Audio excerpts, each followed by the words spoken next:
On this day in history, we remember the remarkable individuals who shaped our world.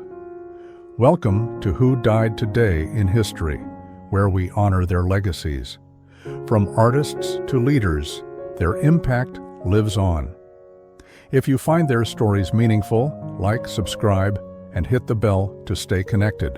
Earl Simmons, better known by his stage name DMX, died on April 9, 2021, at the age of 50 after suffering a heart attack reportedly triggered by a drug overdose. He passed away at White Plains Hospital in New York after several days on life support. His death was both tragic and symbolic, reflecting the enduring struggles with addiction, mental health, and trauma that have defined much of modern celebrity culture, particularly within the hip-hop community. DMX rose to fame in the late 1990s, a time when rap music was increasingly becoming a global cultural force. With a raw, gritty delivery and lyrics that often laid bare his inner demons, DMX became one of rap's most iconic and complex figures. His albums, such as It's Dark and Hell is Hot, 1998, and Flesh of My Flesh, Blood of My Blood, 1998, topped charts and resonated deeply with audiences facing similar battles. But alongside fame came persistent legal troubles and a long public struggle with substance abuse, depression, and childhood trauma. His death prompted an outpouring of grief from fans and peers alike, with vigils, tribute performances, and murals emerging across the country. In the wake of his passing, discussions resurfaced about the need for better mental health and addiction support, particularly in communities of color and among public figures often expected to bear the weight of fame in silence. In many ways, DMX's death amplified his legend. He wasn't merely remembered as a chart-topping rapper, but as a spiritual, vulnerable soul whose authenticity endeared him to millions. His legacy became a mirror reflecting both the power and the pain that shaped his life and music. We memorialize DMX not only through his extensive discography, but also through documentaries, murals, and continued references in pop culture that honor his voice and message.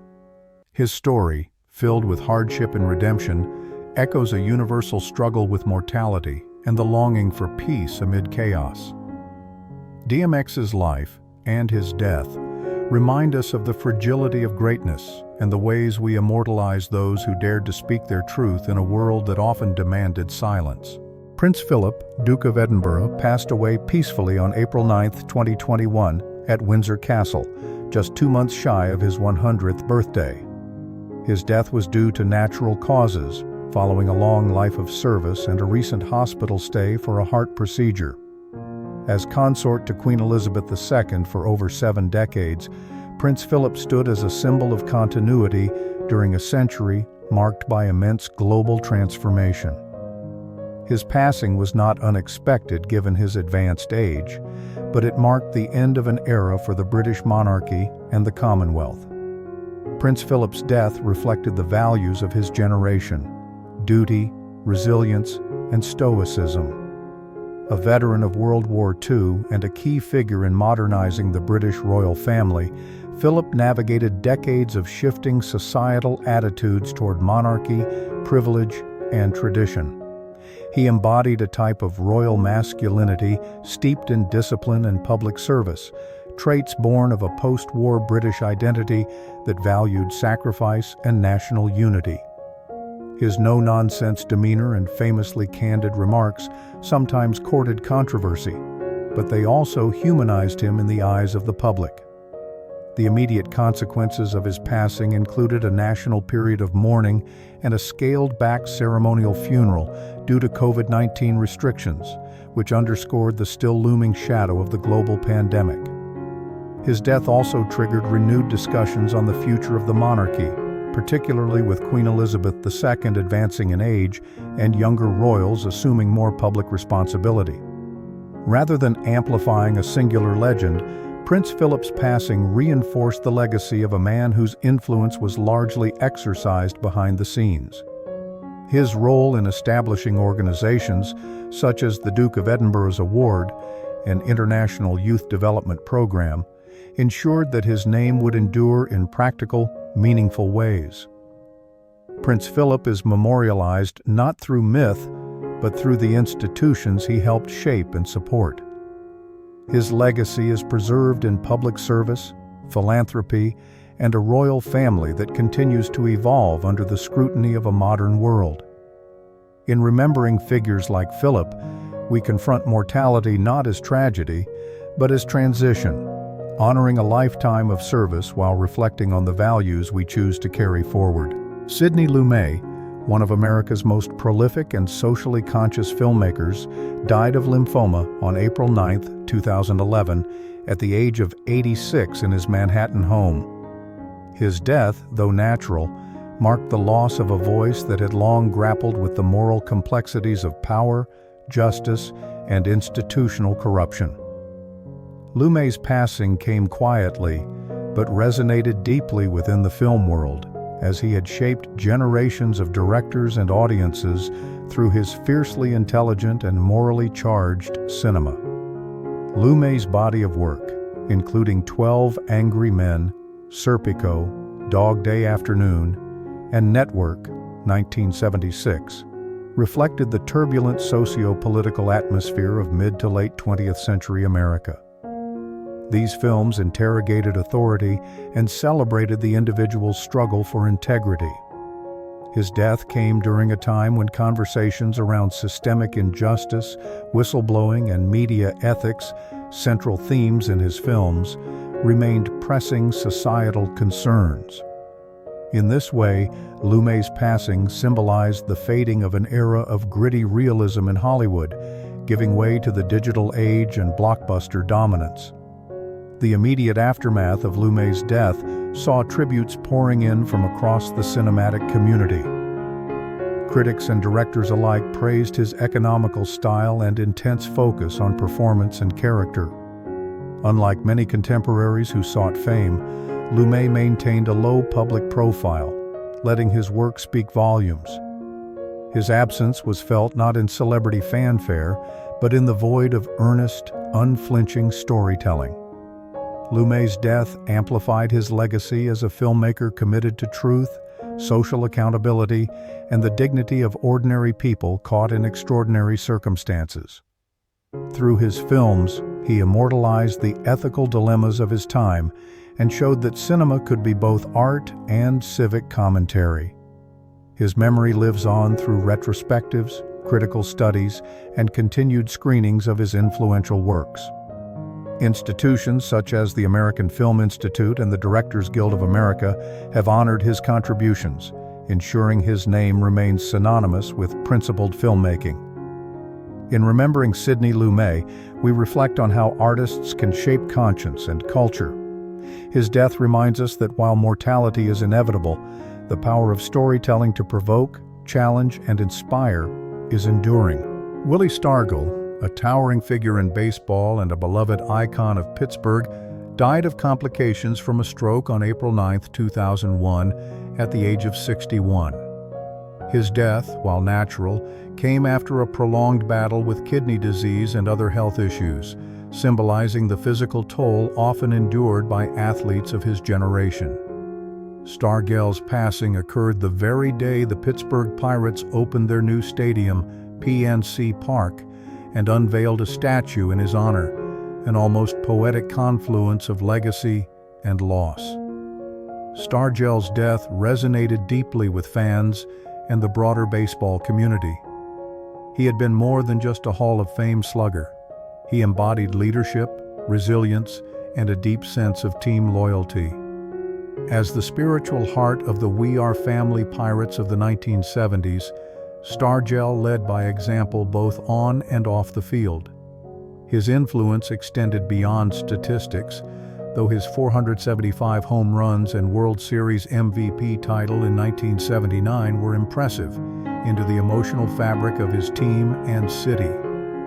In an era defined by growing commercialism and player mobility, Stargell stood for steadfast loyalty and character. His death reminded many of the fading values of teamwork and humility in a rapidly changing sports landscape. Pittsburgh, A city that revered its sports heroes as civic saints mourned deeply. Tributes poured in, not only from fellow players and coaches, but from citizens who saw him as a symbol of community pride. Stargell's legend only grew after his passing. His statue at PNC Park, frozen in a mighty swing, became a pilgrimage site for fans. His life and career are commemorated in documentaries, Hall of Fame exhibits, and the enduring love of the Pittsburgh faithful. Stargell was not just remembered, he was canonized in the hearts of those who understood what he stood for.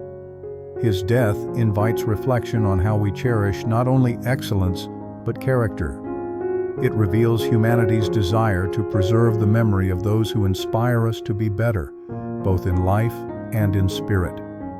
Through statues, stories, and stadiums, we keep such legacies alive, testaments to the enduring power of grace under pressure. Zip the Pinhead, born William Henry Johnson in 1842, died on April 9, 1926, in New York. His death was natural, reportedly from bronchitis and pneumonia, marking the quiet end of a life that had been anything but. As one of the most famous sideshow performers of the late 19th and early 20th centuries, Zip's death symbolized the fading era of American circus spectacle and the complicated legacy of entertainment built on human exhibition. Zip's physical appearance, characterized by a small, tapered head due to a condition likely related to microcephaly, was exploited by showmen like P.T. Barnum, who billed him as a wild man from Africa, and later the What Is It? His career was rooted in a time when curiosity, science, and racism merged uncomfortably under the tent of popular entertainment. The public was captivated by those who were different, and Zip, dressed in leopard skins and emitting high-pitched gibberish, was an object of both fascination and mockery. His passing in 1926 did not generate widespread headlines, but it quietly closed a chapter in American cultural history. The sideshow era would soon be eclipsed by cinema and radio, and later, by more inclusive understandings of disability and dignity. While Zip was a star in his time, his legacy forces modern audiences to grapple with the ethics of spectacle. Was he a willing performer or a victim of exploitation? The truth may lie somewhere in between. According to American Sideshow by Mark Hartzman, Zip was known backstage as clever and kind, even playing baseball with neighborhood kids between shows. Hartzman, 2006.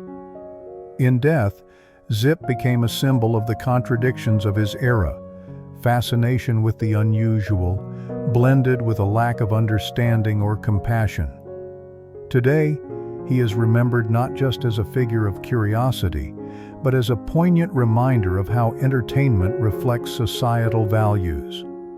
Through historical texts, art, and evolving portrayals of disability in media, we are forced to confront uncomfortable truths about the past.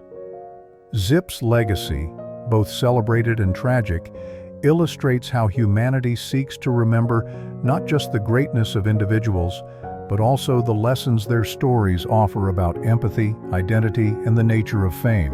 Kathleen Burke, an actress best remembered for her role as the Panther Woman in the 1932 film Island of Lost Souls, passed away on August 14, 1980, from natural causes at the age of 72. Her death marked the quiet end of a career that had begun with much fanfare and intrigue, rooted in the golden age of Hollywood's exploration of the strange and exotic. Burke's rise to fame was both a product of the era's fascination with unusual beauty and the emerging genre of horror films. Her iconic role in Island of Lost Souls, an adaptation of H.G. Wells's The Island of Dr. Moreau, solidified her status as a Hollywood oddity, embodying both allure and fear. In a time when film studios capitalized on sensationalism, Burke's exotic appearance and portrayal of a human-animal hybrid captured the imagination of the public. Yet, as the years passed, her acting career waned and she retreated from the spotlight, living a relatively private life.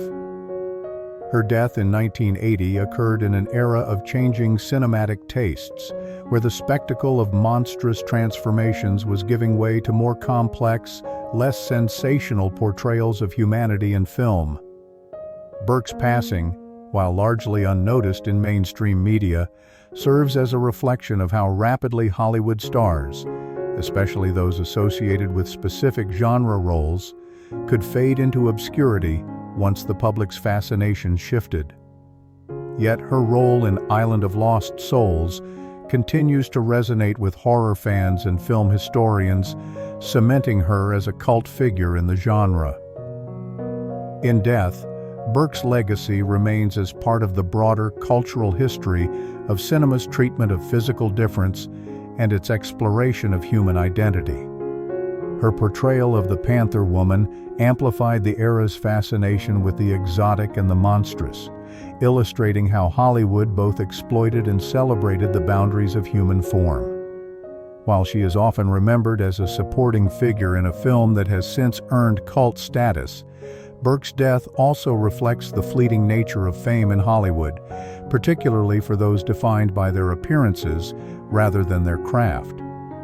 Her story invites reflection on how society immortalizes those who were once celebrated but later forgotten, using art, literature, and cinema to keep their legacies alive long after their passing. Dwayne Haskins Jr., a promising NFL quarterback, tragically passed away on April 9, 2022, at the age of 24. His death was the result of a fatal accident, as he was struck by a vehicle while walking along a highway in South Florida. Haskins, who had played for the Washington football team and the Pittsburgh Steelers, was in the area training with teammates for the upcoming season. The news of his death shocked the sports world, sparking an outpouring of grief and tributes from fans, coaches, and players alike. Haskins' untimely death highlighted both the fleeting nature of life and the intense pressures faced by professional athletes in a highly competitive and media-saturated era. His passing also underscored the dangers of the demanding lifestyle of training and traveling, a lifestyle that often isolates athletes from their families and places them in high-stress situations. Haskins' death occurred at a time when the NFL had been increasingly focused on mental health awareness, making his tragic passing feel even more poignant. His death became a symbol of the vulnerability that athletes face, despite their public personas of strength and resilience. The immediate consequences of Haskins' death were felt deeply across the sports community. His teammates, especially those with the Steelers, expressed their shock and sorrow, with many sharing heartfelt messages on social media. The NFL community, including coaches and players, came together to honor his memory, with tributes and moments of silence observed at games following his passing. In the broader cultural conversation, Haskins' death prompted a renewed focus on the mental and physical tolls that professional sports can have on athletes, especially those in the early stages of their careers. While his death was tragic, it did not amplify his legend in the way that some other sports figures' deaths have, as his career had not yet reached its full potential. However, it shifted the trajectory of conversations surrounding player welfare, particularly in regard to safety and mental health, issues that continue to challenge the culture of professional sports. Haskins' death reflects the way in which contemporary society grapples with issues of mortality, celebrity, and legacy. The sports world, in particular, has struggled with how to memorialize athletes who die young, often focusing on their potential rather than their actual accomplishments. Through art, media, and commemorations such as team tributes, society strives to keep their memory alive, ensuring that their impact is not forgotten. Dave Prater, one half of the legendary soul duo Sam and Dave, died tragically on April 9, 1988, in a car accident. He was 50 years old. Prater had been a key figure in the soul music scene, known for his powerful voice and electrifying performances alongside Sam Moore. Their collaboration, marked by hit songs like Soul Man and Hold On, I'm Comin', became iconic during the 1960s and 1970s, solidifying them as one of the most influential acts in American music history.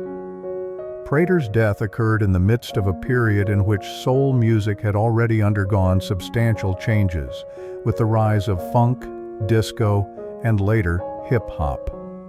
In the years leading up to his passing, Sam and Dave had split up, and their classic hits had started to fade from the mainstream spotlight.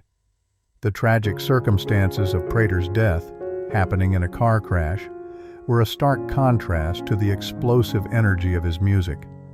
It was a sudden and violent end, not unlike the abrupt shifts in popular music that often come with the passage of time and the emergence of new genres. The immediate consequence of Prater's death was a somber moment for the music community, particularly for those who had witnessed the duo's groundbreaking success. His passing served as a reminder of the fragility of life, especially for a generation of artists whose music had been part of the civil rights movement and the broader social upheaval of the 1960s. While his death was deeply mourned, it also rekindled interest in Sam and Dave's contributions to soul music, sparking a renewed appreciation for their legacy. Their music became emblematic of a time when music was a powerful vehicle for both personal expression and social change. Prater's passing amplified the enduring legacy of Sam and Dave, reminding people of the power of soul music in its prime.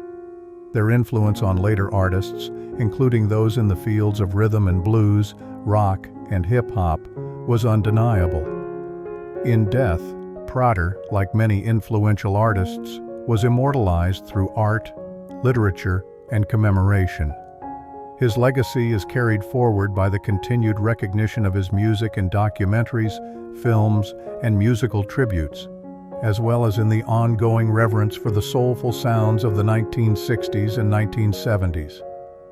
Prater's death, though tragic, highlighted how music and culture are intrinsically tied to the personal stories of the individuals who shape them. His contributions to the soul genre live on, preserved in the hearts of fans and musicians alike as part of the eternal tapestry of American music history. Peter Hansen, a beloved actor best known for his role as the father on the classic TV series The Brady Bunch, passed away on April 9, 2014 at the age of 82. His death was due to natural causes, as he succumbed to complications from pneumonia. Hansen had enjoyed a long and varied career, but it was his role as Mike Brady, the patriarch of the blended Brady family, that immortalized him in the hearts of fans across the globe. His passing marked the end of an era, as the Brady Bunch had become an iconic symbol of 1970s American television, embodying the values and ideals of family and harmony. Hansen's death reflected the cultural shift of the 1970s, a time when family-centered sitcoms like The Brady Bunch represented idealized versions of domestic life, providing audiences with a sense of stability and wholesomeness amid the social upheavals of the era. At a time when the country was grappling with political turmoil, social movements, and economic instability, shows like The Brady Bunch provided a comforting escape, emphasizing love, unity, and togetherness despite the challenges of modern life. Hansen's portrayal of Mike Brady, a warm, wise, and patient father figure, resonated with families seeking positive role models. The immediate consequence of Hansen's death was a flood of tributes from fans and former co-stars. His passing was felt deeply, not just by the television community, but by a generation of viewers who had grown up with the show. While he had not remained a major public figure after The Brady Bunch ended, his death brought a resurgence of interest in the series and its cultural significance. Many people reflected on the lasting impact of his character and the show's themes of inclusivity, understanding, and unconditional love. Hansen's death did not amplify his legend in the way that the deaths of more controversial or larger-than-life figures might, but it did shift the trajectory of public perception, especially regarding the influence of classic television on modern culture. The enduring appeal of The Brady Bunch and its family values ensured that his legacy, particularly as a symbol of paternal warmth, would not fade quickly.